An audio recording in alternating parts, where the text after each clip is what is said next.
Familia moja kutoka eneo la Kitutu Chache huko kaunti ya Kisii inaitaka serikali kusaidia kuleta maiti ya binti yao aliyeaga dunia nchini Iraq. Familia ya Felista Kemunto ikisema inahofia kuwa jamaa yao atalazimika kuzikwa nchini humo endapo hawatamudu kupata shilingi $800,000 kusafirisha maiti yake. Kemunto alifariki alipokuwa akijiandaa kurudi huku nyumbani baada ya kuwa Iraq kwa miaka 3. Kijiji cha Bogeka, Mariba, Nyakoe, kaunti ya Kisii.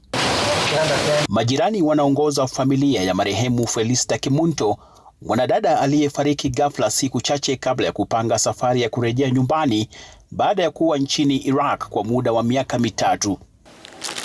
Kwa mujibu wa mamake, Kemunto mwenye umri wa miaka 32 ndiye alikuwa akifungua mimba na alitoka Kenya kuelekea Iraq kama mjakazi kubadilisha taswira ya nyumbani. Hapa mama anatuelezea mara ya mwisho alipozungumza na Kemunto akiwa Iraq kabla ya kuaga. Akaniambia, mami, utakuja airport kunichukua wewe na watoto. Utatosea gari moja, mtakuja gari 2. Lakini mdosi amekataa asinikatie tiketi niendelee na kazi.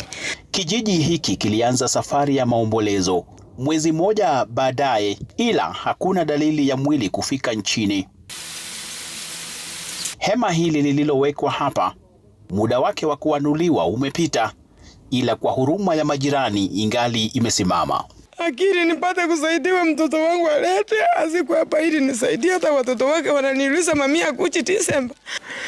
Hakuna mtu wa serikali amekuja, hata hakuna kabisa. Sijawahi ona mtu akikaribia ipoma yangu.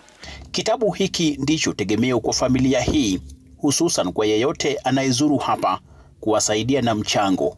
Mpaka sasa ni shilingi 50,000 zilizochangishwa. Iwapo hali itasalia hivi, huenda familia hii ikachukua miaka 2 kuchangisha fedha ndiposa mwili wake Kemunto uletwe nyumbani.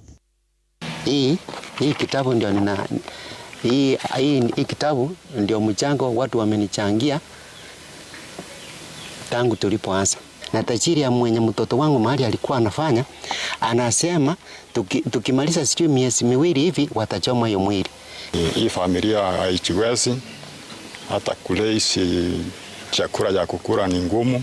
Kwa sasa nguo hizi za Felista Kemunto ndizo zimesalia kama kumbukizi kwa familia yake.